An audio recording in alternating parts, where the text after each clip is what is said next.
Então, boa tarde, pessoal. Bem-vindos ao Jack Webinar.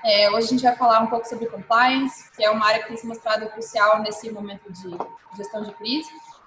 A gente vai falar sobre como a existência de mecanismos de compliance pode fazer diferença e como o compliance pode atuar no cerne de ajudar as organizações nesse período que a gente está passando. E aí, para tratar do tema, a gente trouxe alguns advisors do Blue Jack para conversar com a gente hoje. A gente vai falar com a Adriana, que é ex-coordenadora de compliance, atual coordenadora de assuntos regulatórios do Banks, com o Alfredo, que é diretor jurídico de compliance e de compliance da Volvo, América Latina, e com a doutora Renata, que é advogada e sócia do escritório de procedimento parcial. Então, boa tarde a todos os nossos convidados, sejam muito bem-vindos. Muitíssimo obrigada por terem aceitado o nosso convite de novo e por nos enriquecerem com a fala e com a bagagem de vocês. Tenho certeza que a nossa conversa vai ser bem rica. E se vocês quiserem se apresentar, por favor, fiquem à vontade. Começando pela Adriana, então. Boa tarde a todos, é um prazer imenso estar aqui falando com vocês. Isadora, muito obrigada por esse convite, Renata, Alfredo, companheiros aí, né, dessa caminhada do compliance. É um prazer estar aqui, muito obrigada por esse convite e poder conversar e falar um pouco com vocês e dividir um pouco da nossa experiência, né, tanto na questão do compliance como na questão regulatória, que é o que eu venho cuidando hoje lá no Ebanks. Muito bom, boa tarde a todos. Da mesma maneira, é um prazer conversar aqui com vocês, com pessoas tão ilustres. Muito obrigado pelo convite, Isadora, Renata, Adriana, muito obrigado por compartilhar com você aqui esse espaço e estamos aí à disposição para falar sobre esse tema que está tão pungente hoje em dia, né? Bom, minha parte, obrigada também pelo convite, né, Isa, Blue Jack. É um prazer estar dividindo aqui essa conversa com pessoas tão renomadas, né, tão bem reconhecidas na área. Espero que, com certeza, a nossa conversa será muito produtiva. Muito obrigada. Pessoal, então vamos lá. Eu trouxe aqui alguns tópicos para discussão, tá? E algumas perguntas que eu vou direcionar para cada um dos participantes. Mas a ideia é que vocês fiquem bem à vontade, para que, enfim, seja uma conversa bem descontraída e dinâmica, que toda vez que vocês quiserem falar, vocês fiquem bastante à vontade, tá? Vou direcionar a primeira pergunta para o Alfredo. Bom, Alfredo, a gente sabe que o compliance é um trabalho que apresenta algumas exigências presenciais, né? Envolve assinatura de funcionário, distribuir política da empresa, preenchimento de formulários, treinamentos, enfim. Como é que, estando os funcionários em casa e o próprio compliance trabalhando em casa, talvez haja uma compreensão por parte dos colaboradores de que a conformidade está inativa, né? O que mudou com relação aos colaboradores nesse período e qual tem sido o maior desafio do compliance com relação ao home office? Bom, vamos lá. Acho que a nossa vida mudou, né? Depois da entrada aí do coronavírus. E acho que é um mundo que não voltará mais, eu diria. E nós vamos ter que nos adaptar a isso, né? Todo mundo tem falado que será um novo normal quando tudo isso passar. Vendo esse panorama, nós também temos que adaptar tanto as nossas políticas, os nossos procedimentos, os nossos treinamentos, dentro de uma nova perspectiva que seja todo mundo trabalhando em home office. Então, atualmente, nós estamos em férias coletivas aqui na fábrica e a partir da próxima semana voltaremos parcialmente com todos os cuidados aí que foi dado pela diretriz da OMS na nossa área de saúde.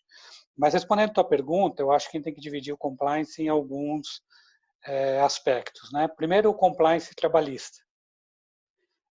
Trabalhar de casa, trabalhar em horários diferenciados, trabalhar de forma diferenciada, com conexões diferenciadas, porque a gente tem que resguardar principalmente o compliance no que se refere à LGPD e os dados da empresa. Então, nós fizemos a divulgação das nossas políticas e relembramos bastante o nosso código de conduta e os valores que temos aqui na organização, para que todos ficassem cientes de que isso não está esquecido, né? E também fizemos algumas lembranças no que se refere a cursos, a e-learnings. Realmente muitos cursos são presenciais, mas nesse momento nós divulgamos também alguns cursos e alguns e-learnings para que as pessoas pudessem ter acesso e pudessem fazer. Então, nós estamos diligentes e vigilantes para que todas as normas e políticas da empresa, em todos os aspectos, sejam cumpridas. O principal desafio, eu acho, é essa nova forma de trabalho, né? A gente tem que se adaptar e tem que deixar claro para cada um dos nossos colaboradores que o nosso bem maior é o nosso código de conduta. E nós, como guardiães dele, nós temos que estar sempre atentos a respeitá-lo. Entrando um pouco no gancho que você falou com relação a esse desafio, essa digitalização do trabalho, né, que eu acho que nós aqui todos, a gente já estava vendo a tecnologia ganhar um papel cada vez mais protagonista e estratégico dentro das empresas, né? Mas nesse cenário parece que a tecnologia passou a ser mais importante ainda, né? Inclusive o próprio compliance teve que se aproximar ainda mais da área de tecnologia, que já era uma aproximação que a própria LGPD propunha, né? Mas enfim, a gente tem visto que as empresas em home office têm sofrido ataques cibernéticos, phishing, inclusive sob a roupagem do próprio coronavírus. Adriana, qual que seria a forma mais eficaz de garantir a segurança dos dados internos da empresa, considerando o trabalho remoto dos funcionários, a utilização das redes domésticas? O que vocês têm utilizado, inclusive, talvez com ferramenta de tecnologia para garantir isso dentro do Prudence? É interessante essa tua pergunta, porque a nossa realidade, por exemplo, é uma realidade diferente do Alfredo, porque nosso trabalho, nossa ideia, nosso business nasceu da tecnologia para fora, né? A tecnologia está no nosso DNA, né? Então, foi bastante tranquilo fazer esse crescimento, essa conformidade, mas o que a gente tem notado é que o elo mais importante, que também é o elo mais forte, mas também ao mesmo tempo o elo mais fraco dessa questão de proteção de dados, da questão da segurança cibernética, é o fator humano, são os nossos colaboradores. Então, a gente vem fomentando, a gente sempre fomentou isso, e agora mais ainda, fomentando a sensibilização em relação à proteção de dados, aos cuidados, né? A gente tem reforçado muito a comunicação com o indivíduo, né? Falando muito com as pessoas, porque em sua grande maioria os ataques acontecem através das pessoas, de erros humanos, né? É o famoso a senha 1234, a famosa, né? O login é ADM 1234 e a senha é ADM 1234, que é tradicional. Então a gente tem trabalhado muito fortemente nisso. E para que isso aconteça, para que a gente consiga aumentar essa segurança, a gente vem trabalhando também na questão da comunicação. Como é que você explica para as pessoas o que é um phishing? Né? Como é que você explica o que é um cavalo de Troia? Como é que você chega para as pessoas e conta como isso acontece? Né? A gente pode achar que isso é muito comum, já que boa parte da população nos grandes centros ela tem um celular, ela está interligada ali, tem acesso à internet, mas as pessoas às vezes não têm este conhecimento. Então, o que a gente fez também é, junto com as pessoas, junto aos treinamentos, tornar mais palatável, tornar mais, assim, uma comunicação mais próxima do entendimento comum, assim, em relação do que são esses perigos e como evitá-los, até para a questão do própria segurança na vida pessoal, né? Enquanto pessoa, você não deve guardar, por exemplo, a senha do cartão de crédito junto com o cartão de crédito, né? A gente não deve deixá-la salva no token do celular, enfim, situações assim que a gente vem reforçando. Então, é o nosso trabalho junto aos indivíduos mesmo que está sendo mais fortalecido. E óbvio que tem um trabalho técnico também na melhoria constante, né? Das nossas defesas técnicas aí, daí falando mais, então, de firewall, de outras situações como essa, mais técnicas mesmo. É toda uma educação que envolve não só os riscos dos dados pessoais dos próprios indivíduos, mas também os dados da própria empresa, né, agora, em específico. Alfredo, como é que vocês na Volvo têm lidado com relação a isso? É muito interessante, Isadora, e obrigado por fazer essa pergunta, porque dá a oportunidade da gente conversar a respeito de alguns mecanismos que nós adotamos aqui, né? Então, nós tivemos, infelizmente, que bloquear acesso a alguns sites que tragam perigo, né, para a organização. Fizemos uma linha exclusiva de VPN para o acesso também pelos colaboradores, quando você acessa de casa, né? E essa transformação foi, não vou dizer tranquila, mas agradável para nós, porque o projeto da própria Lei de Proteção de Dados já estava em andamento aqui conosco, para implementação, e ele está dentro aqui da área jurídica e compliance. Então, hoje a gente está com viés também de trabalhar com o direito digital, e eu tenho uma pessoa que é especializada no meu time em cybersecurity.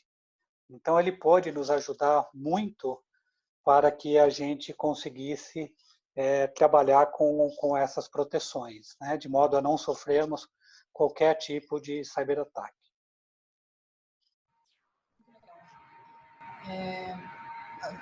Enfim, a próxima pergunta é para a Adriana, fugir um pouquinho do tema da pergunta anterior, mas queria falar um pouco sobre o aspecto regulatório, aproveitando, né? Adriana, as fintechs, a gente sabe que, assim como os bancos, estão sujeitas a diversas regulações do Banco Central, da CVM, do Conselho Monetário Nacional, da COAF, enfim. Já que agora você está no setor regulatório do Banks, a gente gostaria de saber como é que as fintechs fazem para manter o ritmo de inovação com tanta burocracia, né, no Brasil. E ainda falando de regulação, queria que você comentasse um pouco sobre as RegTechs, que tem chamado bastante atenção, né, no mercado recentemente, inclusive porque elas prometem justamente simplificar o próprio compliance. É bem interessante esse seu questionamento, né? Sim, a gente, muitas das fintechs, elas têm autorização e devem seguir, enfim, todo o regramento, né, dados pelos reguladores, mas algumas outras fintechs, elas trabalham junto do sistema financeiro, mas não necessariamente com autorização do Banco Central. Então, a gente acaba atendendo esses regramentos, verificando sempre esses regramentos, né? Muito em conta do ambiente, que a gente encontra, muito em conta também dos parceiros com que a gente atua, e sempre na observância delas, sempre na verificação delas e na adequação do que essas normas determinam. O que acontece, sim, com as fintechs, por sua estrutura mais enxuta e por ter justamente essa base tecnológica, a gente consegue pensar em coisas, pensar em soluções e fazer coisas com uma maior rapidez. Nós temos uma estrutura hierárquica também mais enxuta, que nos possibilita, com menos alçadas, menos pessoas para passar, enfim, tomando decisões mais rápidas e sendo mais ágeis na implementação desses projetos, a gente consegue tirar as ideias do papel. Um exemplo que aconteceu disso foi que no nosso processamento local nós tínhamos empresas, varejo, né, físico com a maquininha, e da noite para o dia foi exatamente isso que aconteceu, não é literal, é real, foi realmente isso que aconteceu da noite para o dia. Nós tombamos a base, então, dos comerciantes do mundo físico para o mundo virtual. Nós ajudamos essas pessoas remotamente a criarem as suas lojas e possibilitamos a elas, então, continuar fazendo vendas, só que agora da maneira online. E eram pessoas que estavam ali no mundo físico fazendo as suas vendas no varejo. E nós fizemos isso da noite para o dia. Então, sim, a gente tem essa facilidade, e até por causa dessa nossa forma de trabalhar, né, na solução, na busca o mais rápido possível por essa entrega aí que está justamente na nossa formação. E quanto às RegTechs, eu acho um movimento bastante interessante. Eu acho, tenho acompanhado algumas, assim, acho bacana. Para aqueles que atuam no Brasil, é sempre uma ajuda muito bem-vinda, porque se você tem que fazer busca de legislações, por exemplo, de circulares, cartas circulares do Banco Central, para nós que estamos acostumados já é cansativo, já é difícil. Imagine para uma pessoa que está começando agora, que vai iniciar um negócio agora, ou quer buscar isso agora, é muito difícil. Então, tem esse auxílio bastante grande, né, nessa busca das definições regulatórias do Banco Central, por exemplo, das CVM, dos demais atores do mundo financeiro. Ajuda bastante nesse ponto, e também ajuda quando você tem uma RegTech que trabalha fora do Brasil, consegue te popular as questões regulatórias estrangeiras, que às vezes você precisa, né, verificar junto à tua atividade aqui ou numa expansão eventual para outros países da América Latina. Então, ela é de grande ajuda. O que acontece, sim, que a gente não pode descartar sempre, é o fator humano, é a criatividade, é a capacidade de interpretação. E isso, vou defender o lado dos advogados agora, né, o nosso lado, né, é de suma importância, porque no final do dia você vai precisar muito mais do que uma inteligência artificial, alguém que leia e faça a interpretação, e até faça a devida verificação de risco, né, até uma atribuição de risco que uma inteligência artificial não poderia fazer. Então, sim, ela é de grande ajuda, mas ela cobre uma parte só da área, uma parte só da atuação. Me parece que de suma importância ainda o ser humano e ainda mais um advogado que tem a capacidade, que passou anos na faculdade fazendo justamente isso, interpretação de lei, né? E verificando a sua aplicabilidade no caso concreto. Então, acho muito bem-vindo, acho muito bacana, mas ainda assim que tem que ter alguém do outro lado que pegue este relatório e consiga dizer, e consiga interpretar e consiga fazer a devida adequação. Legal. Eu acho sempre muito confortante para nós advogados ouvir que ainda somos cruciais, né, independentemente da inteligência artificial. Alfredo, com relação à manutenção do programa de compliance voltada para os terceiros que atuam em nome da empresa, como é que vocês estão fazendo para garantir o cumprimento do programa de compliance com relação a eles? E, além disso, de uma forma geral, você acha que há um maior risco de fraude, de corrupção nesse período que a gente está passando? Talvez por pressão, por resultados, por cumprimento de metas, ou pelas empresas quererem se manter sólidas durante esse período, se mostrar sólidas principalmente durante esse período? Legal. Eu vou pegar um gancho do final da resposta da Adriana para me ajudar a te responder, né? Ela falou muito de pessoas e eu concordo plenamente. Tudo é feito através de pessoas. Eu costumo brincar, né? Nas férias coletivas aqui na fábrica, fica assim, quieto, um marasmo, porque a gente vê aqui um monte de prédio, um monte de máquina, mas você não vê um caminhão, uma máquina, um ônibus, um motor saindo dali sem as pessoas, né? Então, as pessoas fazem toda a diferença. Então, as pessoas são a alma da nossa organização. E falando em organização, eu acho que o programa está muito imbuído no grau de maturidade que a sua organização tem. Por que eu estou falando isso? A gente pega questões que são públicas, principalmente na época de Lava Jato, onde a gente via códigos de conduta, políticas muito bem escritas, muito bem descritas, porém, se a aplicabilidade pelas pessoas, aquilo vamos chamar assim, só para inglês ver, não faz sentido, né? Então, isso passa também pela organização e passa dentro dos mais altos níveis da organização que você faz parte. Isso passa pela alta administração. Então, esse exemplo tem que vir de cima para baixo. A pessoa tem que saber, um terceiro, como você falou, que não adianta ele chegar aqui na Voo e pedir qualquer tipo de vantagem, porque a organização tem uma maturidade tão grande que isso não vai passar. Muito pelo contrário, isso vai ser um tiro no pé dele, né? Mas como nós estamos falando de ser humano, e o ser humano ele é muito criativo, vamos dizer assim, a gente tem redobrado bastante a nossa atenção e reforçado essas políticas, né? E eu dividiria isso aí em dois grandes pilares, vamos dizer assim. Um é quando você fala da área pública, onde envolve aí a Lei 8666, que é a lei das licitações, né?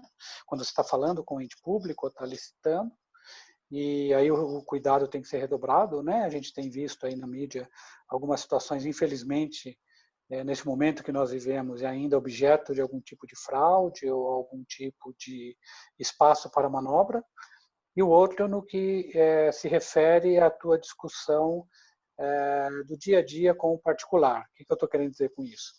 Nesse momento, por exemplo, nós recebemos muitos pedidos de doação, muitos pedidos de alteração de políticas de pagamento, muitas alterações de contrato e etc. Então, obviamente que nós estamos numa velocidade de tomada de decisão muito mais rápida, de modo que a gente não prejudique o terceiro ou nossa própria organização. Então isso quer dizer que você tem que fazer isso tudo mais rápido, você vai fechar os olhos para um monte de coisa? Não. Mas eu preciso estar com isso muito bem registrado dentro dos meus controles, para que uma auditoria futura isso possa ser verificado. Então, vou te dar um exemplo aí que nós falamos da doação, que é um contrato com um terceiro e nós fizemos uma ação bem grande de apoio com kit de higiene aos caminhoneiros, né? Dentro desse trabalho aí de doação, nós registramos tudo certinho, passamos dentro das políticas que nos aprovam fazer esse tipo de trabalho ou de operação, né, e deixamos isso registrado. Então, por exemplo, tem um formulário onde a gente fala por que foi a doação, para quem que foi, qual foi o intuito, o que envolveu, qual foi o valor, qual foi o órgão, a empresa que você trabalhou a respeito disso. Da mesma forma, eu falo com outros terceiros que trabalham conosco, né? Então, alguns ajustes de contrato ou algo que foi conversado com eles, não fica só na palavra, nós providenciamos o aditamento. Podemos até adiantar as tratativas e fazer o que foi solicitado dentro dessa parceria. Todavia, isso foi registrado logo em seguida através de um aditamento.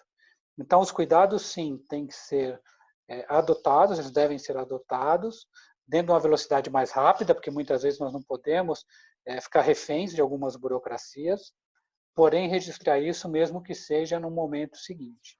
E aí, só para finalizar, falando um pouquinho dos órgãos públicos, aí eu acho que tem uma regulação um pouco maior, como eu falei, da 8666, mas da mesma forma, a gente deixa isso muito bem registrado. Um outro aspecto é o que se refere à concorrência. Esse é um dos pilares do compliance, nós também tomamos muito cuidado. Então, o cuidado com o meu concorrente, que eu vou falar com ele, que você está tratando com o fornecedor tal, o que você está fazendo não. Nas negociações, próprias negociações sindicais. Então, eu tenho que alertar todas as áreas de negócio de como que deve ser esse comportamento. E isso a gente faz de uma maneira muito simples, através de reminders, através de situações práticas e, como eu falei lá no início também, através dos e-learnings que nós estamos anunciando, que nesse momento eu acho que dá para o pessoal até fazê-lo com mais cuidado, com mais afinco, com mais detalhe. Então, são essas as medidas e cautelas que nós estamos adotando, ou seja, dando velocidade ao que é necessário e apoiando o negócio, porém sem abrir mão de ter os devidos controles registrados. Adriana, vocês dentro da empresa mudaram alguma coisa com relação ao relacionamento com os stakeholders, no sentido de investigação, de auditoria, due diligence? Pegando essa fala até do Alfredo, né, a gente está, como todo bom advogado, inclusive, né, a gente gera a prova de tudo que a gente está fazendo, né? A gente não está juntos fisicamente, mas a gente tem tendo todo esse cuidado em realmente, não que nós não tivéssemos antes, mas agora a gente tem mais ainda, né? Então, uma das coisas que a gente tem orientado é não usar canais pessoais como o WhatsApp, por exemplo, como meio de comunicação, né? Tentar usar sempre preferencialmente os canais oficiais, né? E o que a gente tem mudado também é a questão da responsabilização, dar à pessoa, passar à pessoa a responsabilidade nominal, digamos assim, pelo processo de compra, pelo processo de aquisição, pelo processo enfim, desse gasto específico, dessa situação em específico, né? Por que nós estamos fazendo isso? Porque nós queremos também empoderar as pessoas, né, da tomada dessa decisão e dizer a elas que, eventualmente, qualquer coisa que dê errado, nós vamos chamá-la para essa prestação de contas também. Coisa que antes nós tínhamos uma área mais estruturada de compras e um canal, que era um canal genérico, com o nome de compras, por exemplo, nós estamos passando isso, então, para as pessoas estão sendo responsáveis, assim, né? E as pessoas gostam desse empoderamento e elas entendem que esse poder que elas acabam tendo, ainda que transitório por esse período de pandemia, também é um poder que elas tem uma accountability em relação a isso, e as pessoas, inclusive, elas se propõem, digam, não, ok, eu sou capaz de tocar isso, concordo em termos políticas, sei, se eu tiver dúvidas, eu sei a quem recorrer, ao programa ao canal de denúncia, o pessoal de compliance, eu sei a quem recorrer, pode deixar que nós vamos tocar daqui para frente. Então, essas são formas que a gente vem achando aí de direcionar, então, neste momento específico de pandemia, sem perder a agilidade, dando continuidade, mas ainda assim, o mínimo de cautelas devidas que a gente tem que adotar nesse período, né? Renata, você poderia dar algumas dicas de como minimizar os riscos de fraude e de corrupção nesse período? O que você tem visto lá no escritório? Bom, eu acho que até eu vou um pouco usar muito do que a própria Adriana e o Alfredo falaram já também, né? Para reforçar algumas questões que chegaram até nós ali do escritório. Então, assim, a gente percebe que, via de regra, situações de crise, elas criam um ambiente propício para irregularidades, né? Seja porque, em razão das necessidades de contratações emergenciais, por exemplo, né? Seja porque alguns tipos de negociações, eles ficam muito mais fragilizados, seja porque, enfim, muita gente acaba se aproveitando que todas as atenções estão voltadas para a saúde, gestão de crise, etc. Então, assim, além disso, né, no tratamento entre empresa e colaboradores, né, a gente vê que os colaboradores, eles se sentem, às vezes, muito pressionados, né? Existe a pressão interna, às vezes pelas metas irreais, enfim, pela pressão de produtividade, etc., e as externas, né, pela insegurança do que vai acontecer depois, se eu vou conseguir manter aquele meu emprego e etc. Então, eu acredito que o departamento de compliance, ele deve entrar assim, ele deve ficar cada vez mais presente, principalmente nesse momento de crise, né, na vida dos colaboradores em geral. Eles deve ficar muito claro para esses colaboradores que essa crise ela só vai ser superada dentro de um ambiente que respeite as regras, né? Isso o próprio até o Alfredo comentou que, né, a necessidade de reforçar que não é pelo fato de você estar trabalhando em casa ou enfim, esse trabalho remoto não quer dizer que você não tenha que cumprir as regras que você cumpria dentro da empresa.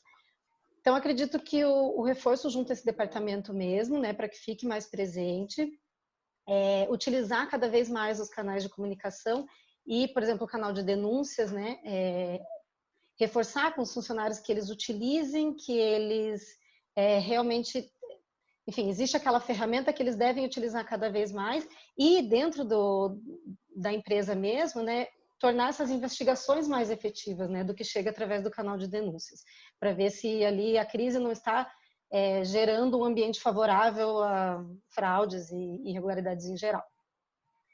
Bom, acho importante também envolver a alta administração nesse tipo de mensagem para os funcionários, né, para que eles saibam que o topo da empresa, o topo da administração também está engajado, né. E acho que o que a Adriana também já tinha comentado ali do evitar tipo de contatos informais, né, entre colaboradores e fornecedores e clientes, etc. Então, sempre reforçar que por mais que, numa situação de emergência tem que tratar via WhatsApp, depois ele se utilize também dos canais internos de comunicação para que tudo aquilo fique formalizado, para que possa ser utilizado numa investigação futura, por exemplo. Bom, saindo um pouco da seara de colaborador, né, na relação com o colaborador, eu acredito que também, pegando um pouco ali o que o Alfredo falou, a necessidade de comunicação temporária com empresas concorrentes, ela também coloca numa situação muito delicada, né? Então, as empresas têm que, no geral, sempre manter o tipo de comunicação com as autoridades competentes, né? Informando a relação que está tendo ali com os seus concorrentes, e que toda a comunicação com o concorrente também seja analisada pelo departamento jurídico da empresa. Né, aí a importância também, de novo, do advogado, puxando a sardinha para o nosso lado, mas para que o departamento jurídico consiga identificar se existe alguma irregularidade naquilo ou não.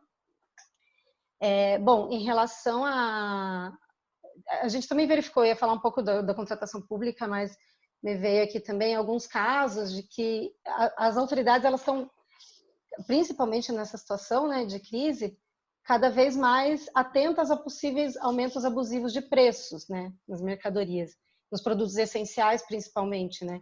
Então, acredito que as empresas que têm esse risco, elas devem continuar respeitando as políticas comerciais e elas devem manter os registros das notas fiscais ou de qualquer documento que futuramente ela consiga justificar um eventual aumento de preço, né, para demonstrar que não foi abusivo.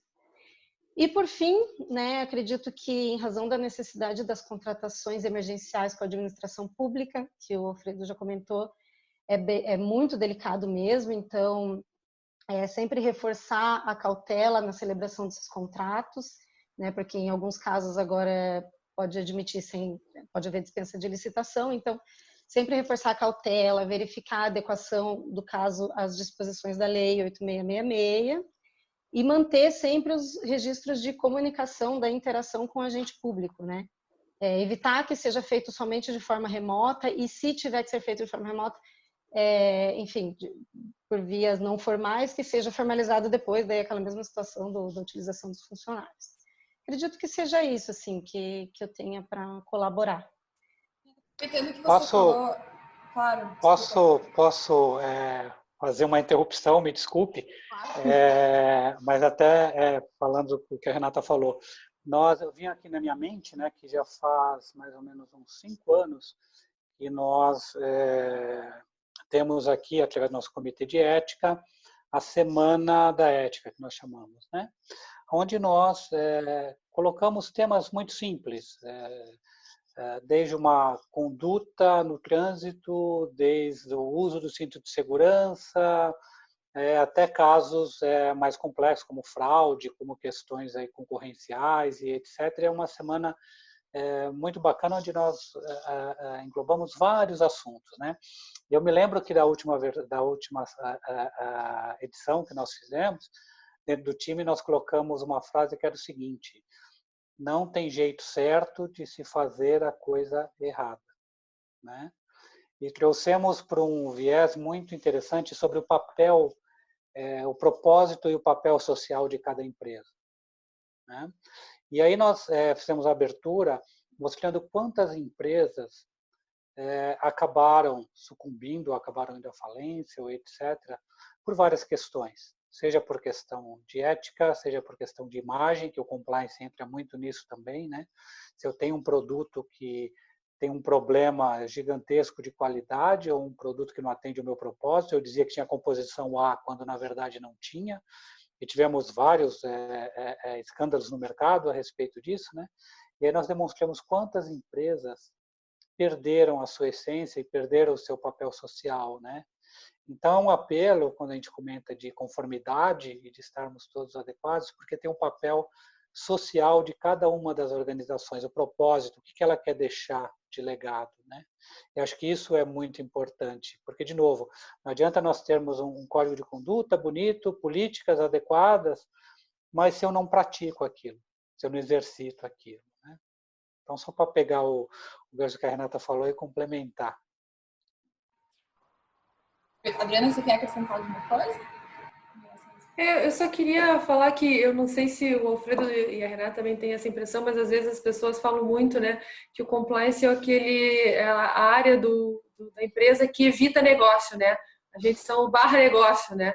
E aí a gente costuma falar que não. Nós somos pró-negócio, nós somos pró o nosso negócio, né? Nós somos pela manutenção dos nossos postos de trabalho, manutenção da nossa empresa e a continuidade, né, da porta aberta, a gente fazendo negócio, né? A gente é tão favorável ao negócio que a gente está zelando pela continuidade dele. Eu concordo com o Alfredo. Só haverá continuidade, né? Só haverá de plenitude do negócio se ele for ético, lícito e estiver em conformidade com a regulamentação, com respeito ao consumidor, com respeito aos seus clientes, com respeito ao concorrente também, porque o concorrente é bom, né, Alfredo? O concorrente faz com que a gente seja melhor na nossa atividade, né? Então, eu concordo perfeitamente com todos os apontamentos. É exatamente essa a lição. Renata, eu queria aproveitar que você comentou sobre as contratações com o poder público, que a gente já comentado, mas a gente percebe que não só o poder público, mas também as empresas estão tendo necessidade de contratações emergenciais, né, nesse período. E também tem flexibilizado essas contratações, né, dispensando um processo de auditoria que seria feito no período normal, enfim, todos os procedimentos que seriam adotados numa normalidade. Quais são as sugestões com relação a isso para que a gente possa solucionar e fazer essas contratações, mas sem passar como um rolo compressor e por cima das boas práticas? Uhum. Sim.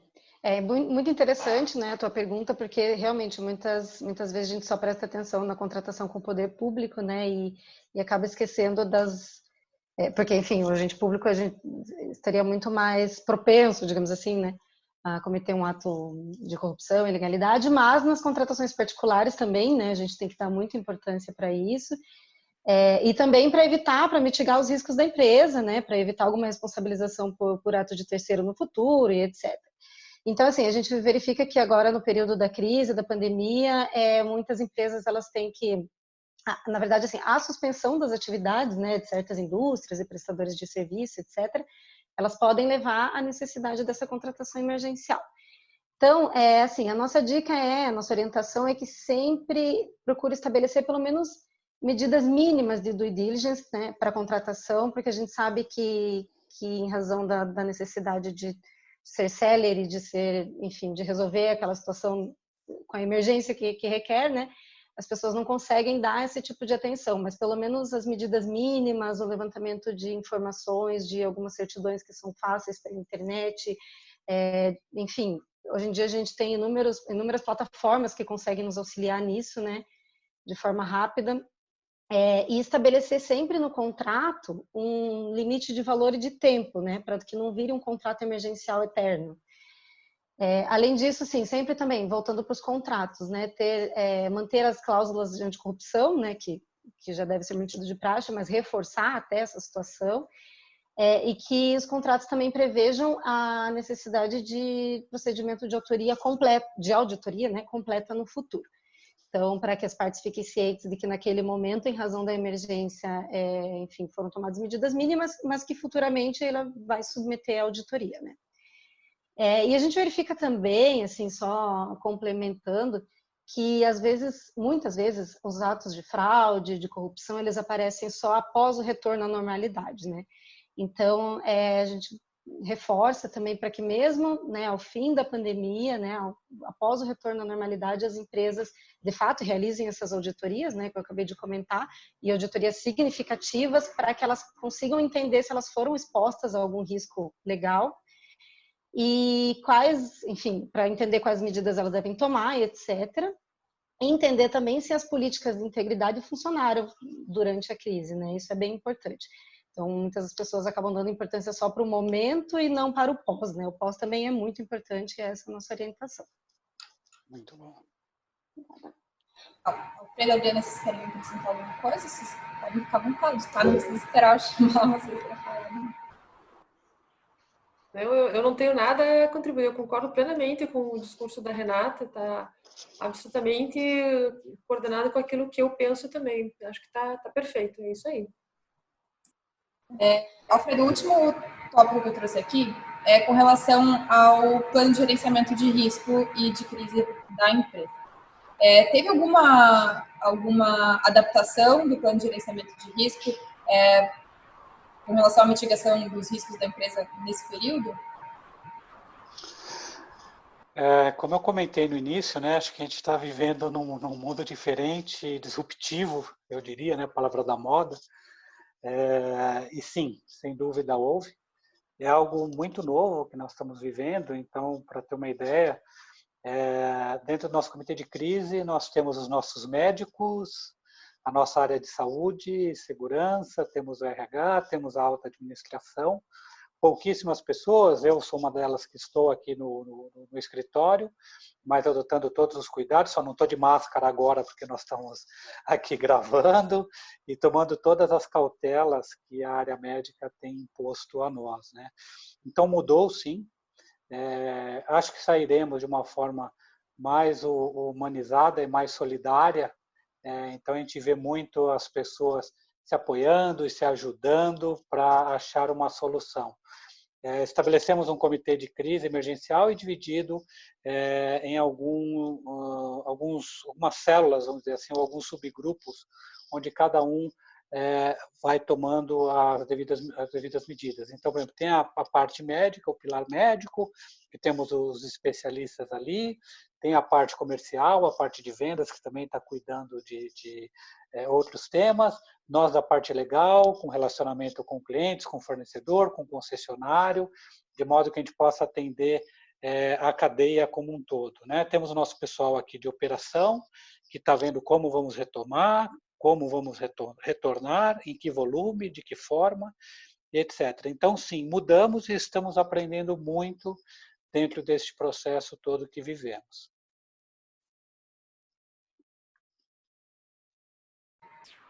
Adriana, quer acrescentar alguma coisa com relação a esse tema? Quer nos contar um pouquinho sobre alguma adaptação ao plano que vocês fizeram lá no bem? A gente já vinha fazendo esses treinamentos, né, em relação, sempre assim, né? Era um treinamento, era uma simulação, né? Agora a gente passou, então, da simulação para o plano real, né? Então, a gente já vinha fazendo algumas simulações em relação ao plano de continuidade do negócio, não só no escritório aqui em Curitiba, mas nos nossos outros escritórios, até porque nós vamos lembrar que nós tivemos essa situação do Covid-19, ela teve início na China, né? Então, nós temos colaboradores na China. Então, à medida que isso foi crescendo e foi indo se direcionando a outros continentes e chegando no Brasil, nós já vimos nos preparando, nós já vimos nos percebendo em relação a como deveríamos nos portar. Então, a gente já havia feito uma simulação do plano de continuidade do negócio para uma situação como essa, né? Claro, não uma pandemia, né? Mas uma situação que impedisse o escritório todo de ir para a sede, né, física da empresa e todos tivéssemos que trabalhar de casa. Então, sim, a gente já vinha fazendo treinamentos como esse. E agora a gente está trocando o carro enquanto a gente dirige. Não é um carro de Fórmula 1, na verdade, dessa vez, né? Porque ajustes estão sendo feitos enquanto nós estamos no meio dessa situação, porque nós percebemos que, então, quando é para valer mesmo, sempre há um ajuste ou outro. Mas isso são coisas que nós estamos realmente aprendendo aí enquanto estamos fazendo. Mas a tendência é que a questão do home office acabe se torna uma realidade não só para nós, mas como para outras empresas, né? A partir do momento que você supera essa dificuldade e quebra esse primeiro preconceito que a gente tem em relação ao home office, como se comportar e toda a dinâmica e a forma com que você deve conduzir o seu dia a dia, seus afazeres diários junto com o trabalho, com as questões da casa e tudo mais, me parece que isso vai se tornar cada vez mais uma realidade dentro das empresas. Tinha comentado, né? Parece que agora as pessoas entenderam que funciona, né? Era uma promessa para daqui a muitos anos, que todo mundo trabalhasse em home office e tal. E agora na marra todo mundo entendeu que dá para ser, né? Funciona. Gente, para não tomar muito mais o tempo de vocês, para finalizar, eu queria fugir um pouquinho do tema central e queria que, se possível, vocês comentassem um pouquinho sobre a expectativa do cenário pós-pandemia. Adriana, eu não podia deixar de puxar um pouco a sardinha para o lado tecnológico, dado o público do próprio Jack. Eu queria que você comentasse um pouco sobre o futuro que se espera das fintech. A gente, enfim, embora haja uma desaceleração da economia como um todo, a impressão é que fica que as fintechs, em geral, elas tendem a ser favorecidas por esse distanciamento social, né, em razão do número do aumento dos pagamentos digitais. A gente tem visto que, inclusive, que países onde a tecnologia de pagamento digital ainda era emergente têm apresentado um crescimento enorme nessa área e que as fintechs em várias partes do mundo têm assumido, inclusive, um protagonismo social, né, um papel social de inclusão financeira nesse período. O que você acha? Qual que é o cenário que você vê? Eu vejo com bons olhos, né, essa possibilidade agora que as fintechs estão tendo de mostrar que são meios seguros, né, fáceis, de rápida utilização, muito centrados no usuário, né, na usabilidade. Então, o usuário está no centro da questão, né, então você faz com que os serviços sejam mais fáceis de serem acessados e você conseguir entregar isso.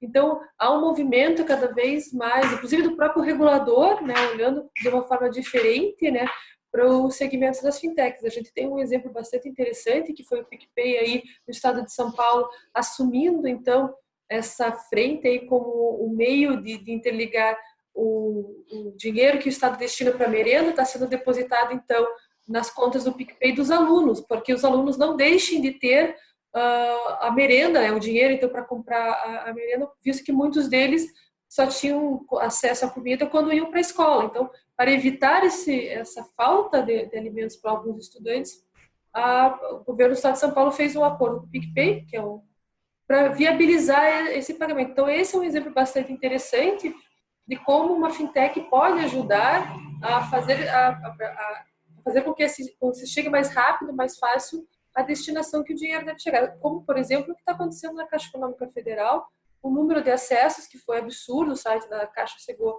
a ficar indisponível até, porque o site da Caixa não suportava o número de acessos de pessoas buscando, né, o Corona Voucher, né, buscando o auxílio emergencial que o governo prometeu. Então, esse é um dos casos que talvez as fintechs pudessem, né, fazer esse meio de campo e fazer com que a entrega, né, chegasse mais rápido às pessoas que realmente precisam, né. Há um movimento, quando conversa com o regulador, mas também há um temor por parte do regulador de não tomar as devidas cautelas. Às vezes o regulador não tem toda essa agilidade que a gente tem, né? E às vezes não entende a emergência de quem está na ponta precisando desse benefício, por exemplo. Mas sim, eu acho que é um movimento que foi acelerado agora por essa situação e fazemos votos, então, de que a gente consiga integrar mais pessoas, e é uma bandeira que eu sempre defendi e eu continuo defendendo, que a inclusão financeira é a única forma de você fazer uma diminuição de desigualdade social que a gente tem nesse país.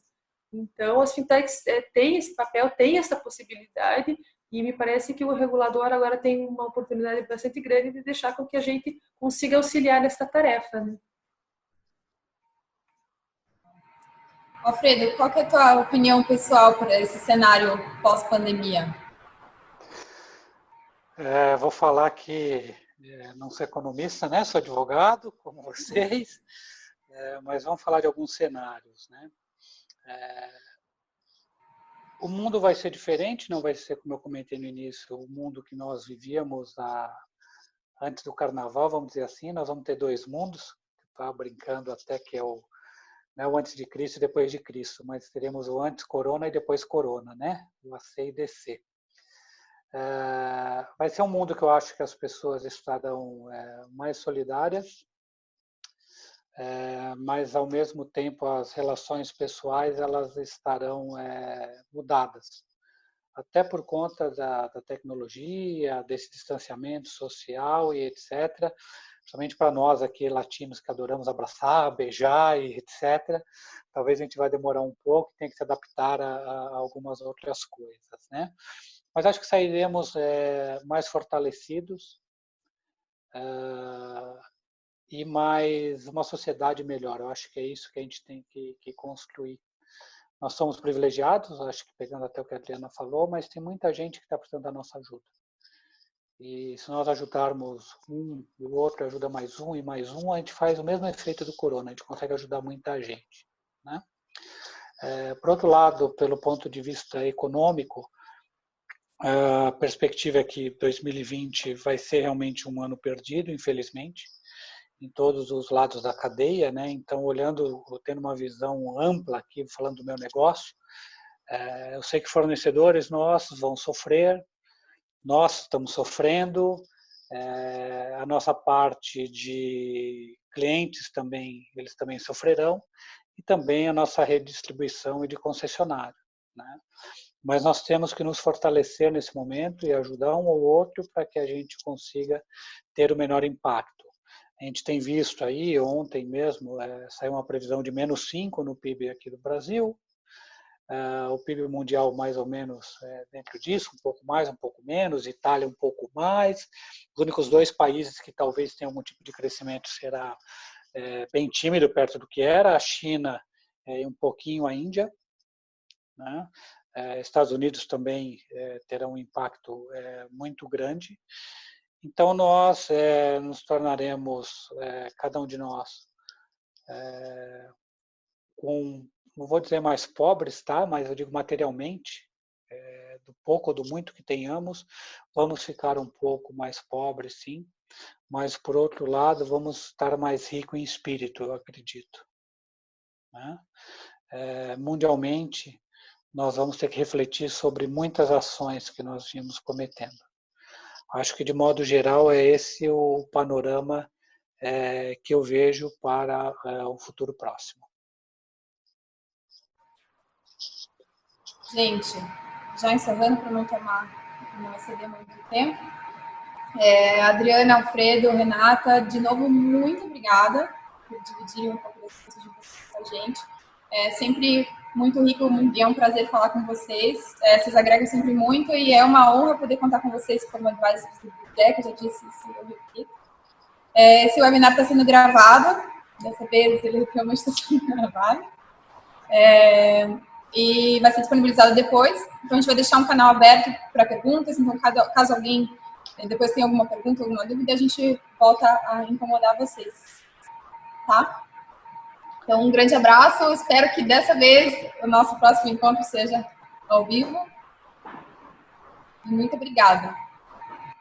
Regina, foi um prazer falar com vocês. Muito obrigada. Obrigada, pessoal. Obrigada pelo convite. Foi um prazer dividir essa conversa com profissionais tão competentes e renomados. Muito obrigada. Obrigada, Eu também agradeço muito. Obrigado, viu, pessoal? É muito bacana essa reflexão, a gente tirar esse momento aí para pensarmos juntos. É um prazer imenso realmente estar com vocês. Um abraço a todos. Um abraço. Tchau, tchau. Muito obrigada. Obrigada, Tchau, tchau. gente. Tchau, tchau.